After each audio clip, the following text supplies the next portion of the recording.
I have in mind is that in your discussion of the justification of induction in Introduction to Logical Theory, you say that it would be wrong to measure the practice of relying upon induction against some standard external to that practice.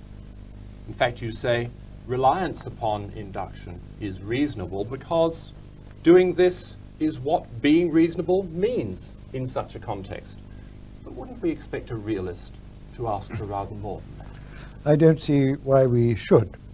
The fact is, well, there are two relevant facts. One is that reliance upon induction in general is as much part of our inescapable natural commitment as belief in external things or in the reality of other people.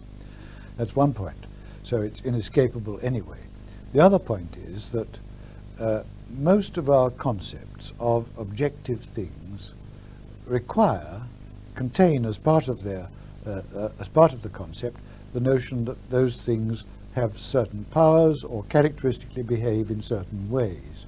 So the very acceptability of those concepts depends upon our belief in regularities in the behavior of things in nature. That actually sounds like slightly more by way of a justification of induction than merely the sentence that I quoted, doing this is what being reasonable means in such a context. Yes, it is more, and the more the better. On the topic of realism, I thought it might be helpful to compare your own views with the views of Kant. Your book, The Bounds of Sense, is devoted to Kant's philosophy. And you note Kant's distinction between empirical realism, that's doctrine Kant claims to hold, and transcendental idealism, another doctrine which Kant says he holds.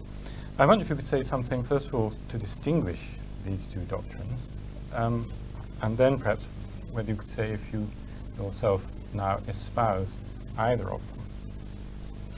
Well, in the book in question, I defended what Kant calls empirical realism, and I would just call realism, and said that it makes perfect sense without appealing in any way to the dubious doctrines of transcendental idealism. I take the doctrine of transcendental idealism to be the doctrine that of the nature of things as they are in themselves, as opposed to appearances or what we can call empirical realities, we can know nothing whatever, in principle or ever.